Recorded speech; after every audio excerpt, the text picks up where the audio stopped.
Bonjour et merci de visionner cette vidéo. Je m'appelle Léo et mon prochain invité nous joint de la conférence des polyglottes à Bratislava en Slovaquie. Il est un porte-parole pour la langue espéranto et aussi un organisateur du Festival des langues de Montréal. Accueillons Nicolas Viaud. Alors, bienvenue. Écoute, on a avec nous Nicolas Viaud qui est à Bratislava en Slovaquie. Alors, Nicolas, comment est-ce qu'il est à la conférence des polyglottes à Bratislava? Ben, ça se passe très bien. Là, en ce moment, on est à la pause entre deux conférences. Fait que tout le monde, je vais faire tourner la caméra.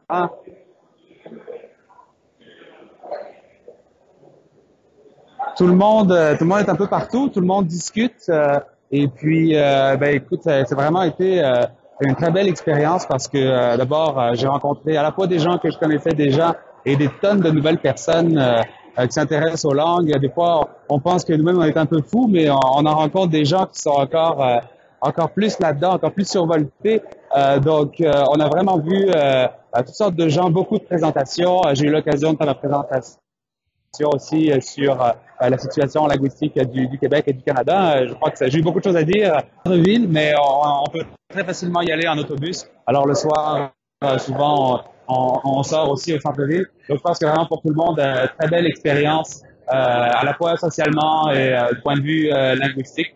Je pourrais t'en parler selon comment on va parler dans les prochaines minutes. Parfait. Ben, combien de langues t'estimes que t'entends parler à une conférence de polyglotte comme celle-là? Tantôt, ils vont essayer de faire, les organisateurs ont lancé ça, le record du nombre de langues parlées en Slovaquie sous le même toit. Donc, dans un même lieu. Donc, il y a des gens qui sont inscrits, qui parlent toutes sortes de langues, il y a des plus grandes aux plus petites, et on va voir s'ils atteignent, on va voir ça va être quoi le nombre, ça n'a jamais été mesuré. Écoute, je te dirais que il y a des gens qui, tout seuls sur leur je vais montrer mon petit carton, là. On a le petit carton où on montre les langues qu'on parle.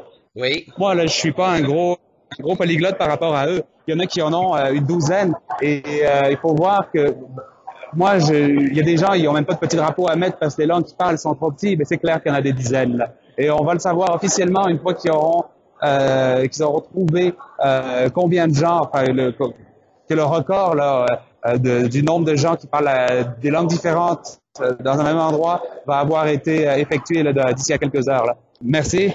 Alors, je peux expliquer très rapidement les petits cartons. Donc, ça montre d'abord notre nom, où est-ce qu'on habite, et ensuite, effectivement, les petits drapeaux. Beaucoup de gens organisent les petits drapeaux par niveau de compétences. Fait que moi, en fait, là, tout à gauche, j'ai ça à gauche? Oui, c'est ça, à gauche. J'ai le français, ma langue maternelle. Ensuite, j'ai anglais, espéranto, espagnol, les trois langues que je parle vraiment couramment. Ensuite, j'ai une autre colonne avec portugais, allemand, qui sont des langues que je parle à un niveau plus intermédiaire. Et ensuite, tout à droite, j'ai le bulgare que j'avais appris il y a plusieurs années à un niveau intermédiaire aussi. Et que j'ai beaucoup perdu. Là, je comprends encore certaines choses, là, mais je suis pas capable de tenir une conversation. Pour beaucoup de gens, c'est la même chose. Ils savent pas quel drapeau mettre. Il y a des langues qu'ils comprennent, qu'ils parlent pas. Ils ont toutes sortes de niveaux, de très bons à débutants. Donc, en tout cas, il y a pas de complexe à avoir. De toute manière, pour être très bon au début, il faut être débutant. Fait que, Absolument, absolument. Bon, ben, c'est une belle philosophie, sûrement qu'on pourra utiliser à Montréal au mois d'août, sûrement. Ben, dis-moi, raconte-moi, je sais que je te prends en pause, mais raconte-moi un peu comment est-ce que ça a tout commencé avec toi, avec les langues, de développer cette passion-là. oui, moi, depuis assez petit, en fait, j'étais attiré par les langues. Quand j'étais petit, à partir de l'âge de 9 ans, j'ai commencé à apprendre l'anglais. J'ai travaillé avec beaucoup d'Espagnols, donc dans la région de Montréal. Et j'ai commencé à leur parler. J'ai vu qu'en leur parlant, j'étais capable d'atteindre un assez bon niveau. Et puis, à peu près à cette époque-là aussi, je commençais à m'intéresser à l'espéranto. J'aime bien l'idée d'une langue d'une langue neutre, politiquement facile à apprendre, enfin qui donne un peu un genre d'équité linguistique par rapport à la situation actuelle. Donc pour ceux qui ne savent pas, donc l'espéranto c'est une langue construite, donc inventée par un homme qui vivait donc dans une ville qui s'appelle Białystok, qui est aujourd'hui à l'est de la Pologne. À l'époque, c'était l'Empire russe. Et donc, c'est une langue qui est simple à apprendre et qui est finalement équitable parce que elle est c'est ça, c'est pas la langue d'un peuple en particulier. Donc moi, j'ai appris ça par curiosité.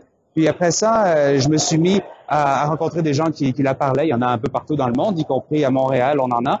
J'ai fait de très beaux voyages avec l'espéranto. J'ai rencontré des gens vraiment fascinants, beaucoup de polyglottes aussi parce que beaucoup d'espérantophones s'intéressent aux langues. Et c'est ça un peu qui m'a lancé dans mes activités par rapport aux langues parce que depuis quelques années, je suis actif dans la Société québécoise d'espéranto. À travers tous ces intérêts-là, j'ai aussi participé à la Polyglot Conference à New York il y a 2 ans. Quelques mois après, on s'était pas rencontrés à l'époque, mais j'ai rencontré Tetsu Joe. Ils m'ont proposé de faire une présentation lors de NAPS, donc le premier Langfest sur l'espéranto. Puis c'est un peu comme ça que ça s'est fait. Puis parallèlement, ben c'est ça, donc mon niveau en espagnol s'est amélioré. Je parle couramment espéranto. Je me suis un peu entraîné à parler portugais. Et puis ben j'étais aussi juste heureux de pouvoir rencontrer enfin des gens aussi qui étaient peut-être aussi fous que moi, puis qui s'intéressaient aux langues comme moi, toutes sortes de sujets d'ailleurs, pas juste apprentissage, mais aussi le côté social, le côté politique un petit peu dont j'ai parlé dans ma présentation. Donc, ben, c'était vraiment ces deux choses à la fois par rapport à l'espéranto et par rapport aux langues en général. Ben, c'était une très belle découverte pour moi au cours des dernières années, là. Qu'est-ce que tu réponds aux gens plus négatifs qui disent que finalement, il n'y a pas de communauté de l'espéranto, donc c'est inutile, disons? Ouais. Ben déjà, juste une chose qu'il faut dire, c'est que on peut donner des réponses un peu différentes aux gens qui sont dans un événement comme celui-ci. Oui. Où il y a des tonnes de gens qui parlent des fois des très petites langues, des langues régionales, des langues peu parlées, et des gens qui sont plus attirés au début parce qu'ils n'ont pas d'autres langues par des langues plus importantes. Mais globalement, moi je leur parle de mon expérience personnelle. D'abord, il y a des espérantophones partout, ils sont souvent très ouverts, facilement voyager, aller à des événements un peu comme le Polyglot Gathering, là, puis le Polyglot Gathering est d'ailleurs inspiré en fait des événements d'espéranto, des rassemblements d'espéranto, puisque l'équipe organisatrice elle-même en fait est une équipe à la base qui organisait, qui faisait des projets par rapport aux langues et des événements d'espéranto. D'ailleurs, c'est les premiers événements d'espéranto à l'extérieur du Canada auxquels j'ai participé. C'était en Slovaquie 2 fois avec cette même équipe d'organisateurs. Donc, je pourrais en parler. Il y a beaucoup de choses dans le gathering qui sont prises du monde de l'espéranto. Ben déjà, donc c'est ça. On peut utiliser la langue si on cherche un tout petit peu à l'utiliser. Moi, mon expérience personnelle, c'est que j'ai rencontré des gens vraiment extraordinaires à travers l'espéranto. Donc, j'ai voyagé avec la langue. J'ai pu avoir des opportunités extrêmement intéressantes comme présenter par exemple à NAPS, comme ça m'est déjà arrivé aussi de passer à la radio avec certains de mes amis. Il y a 2 ans, on était à Radio-Canada pour parler du congrès universel d'espéranto auquel on avait participé à Lille à l'été 2015. Donc ça m'a ouvert plein de portes finalement par ricochet. Donc moi c'est mon expérience personnelle, mais il y a des gens qui apprennent aussi pour d'autres raisons, par exemple pour se donner confiance, parce que l'espéranto c'est comme une langue régulière, simple à apprendre.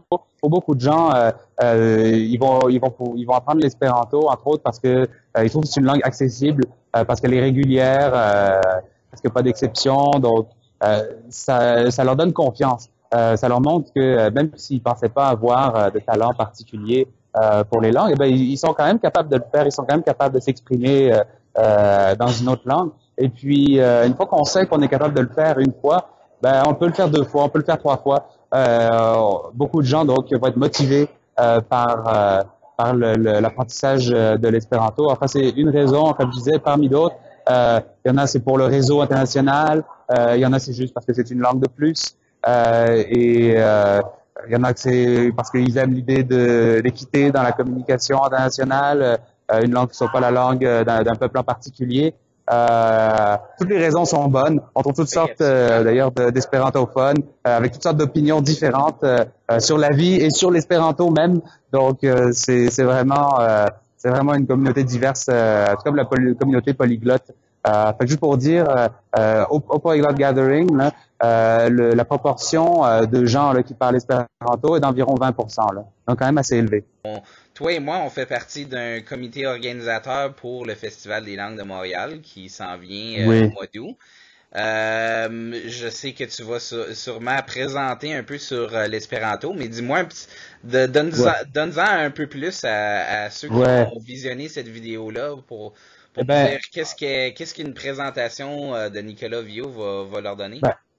ben, mais ma présentation en fait au Polyglot Gathering va porter plus justement sur l'aspect. Ma présentation, ça va être sur le rôle des langues en fait dans la communication internationale. Donc c'est un peu ce dont je parlais. Ça va pas être directement sur l'espéranto. C'est un bon sujet, mais je pense qu'il y a une sensibilisation à faire par rapport au rôle des langues dans la communication internationale, un peu tout ce qui est relations de pouvoir, l'influence des langues sur différentes cultures. C'est quelque chose que je trouve très intéressant à la fois parce que ça, je pense en tant que Canadien francophone déjà, en tant que aussi que polyglotte, ça nous interpelle. Et puis c'est un sujet en soi, je pense vraiment intéressant là, pour les polyglottes. Par exemple, il y avait quelqu'un au Polyglot Gathering qui faisait une présentation sur les langues les plus utiles à apprendre, le poids des langues. C'est des questions que les gens se posent beaucoup.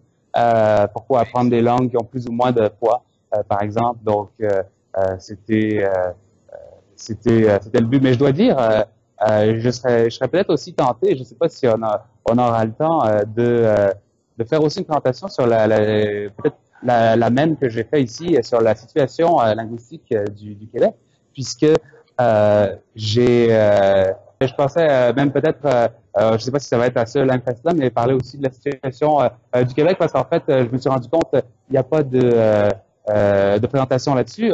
Beaucoup de gens qui vont venir à Montréal vont peut-être aussi s'intéresser à ça. Et donc, c'est ça. Ma présentation, à la base, c'est sur le rôle des langues dans la communication internationale. Beaucoup de choses à présenter. On Oui, verra si on absolument. est Je capable pense de... que tu as très bien répondu à la présentation, à la question, pardon, parce que j'imagine que ça va être très intéressant. Qu'est-ce que l'avenir te réserve? Je vais essayer de participer à quelques événements, peut-être même l'Islande. C'est dans ma tête, c'est pas encore décidé.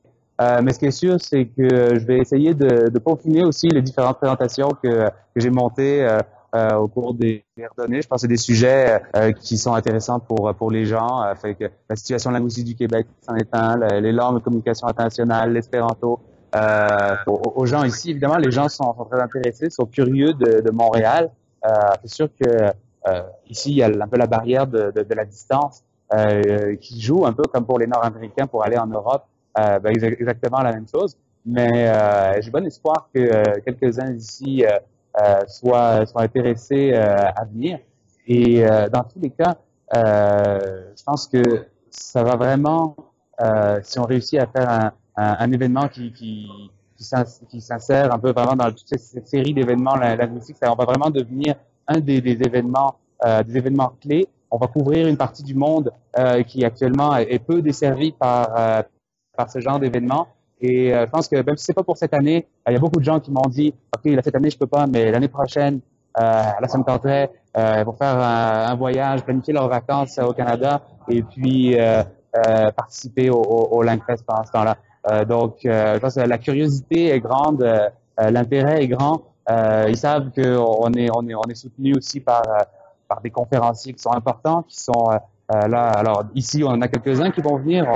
Ici, on a Steve Kaufman, on a Richard Simpa, Lydia Marova, qui est co-organisatrice que je connaissais déjà d'avant dans le monde de l'espéranto, et puis plein d'autres. Mais tous ces gens-là qui sont connus ici, qui vont venir au Langfest, et d'autres qui ont jamais été dans un événement européen, qui vont pouvoir être découverts par ces gens-là. Je pense un nouveau lieu, des personnes connues, mais aussi de nouvelles personnes.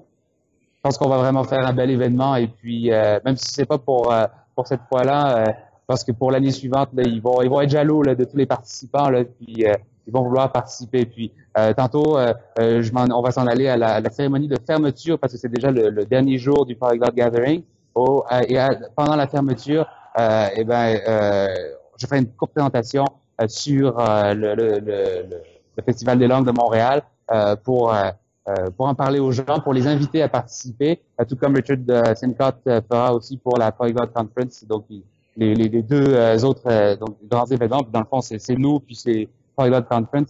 Donc, on a cette possibilité-là. Et j'espère que le message sera entendu là, de tous les participants là, à cette cérémonie. Là. Bon, ben merci beaucoup, Nicolas, d'avoir pris le temps de me parler aujourd'hui dans un horaire qui, je suis sûr, qui est quand même très chargé pour toi. Très chargé. Ça fait plaisir. Et puis, bon voyage de retour à Montréal. Merci beaucoup. À la prochaine. Alors, passez une très bonne fin de journée. Merci d'avoir visionné la vidéo. Vous pouvez vous enregistrer pour le Festival des langues de Montréal en suivant le lien en dessous de la vidéo. N'oubliez pas aussi que vous pouvez nous suivre sur Facebook, Twitter et Instagram. Bonne journée!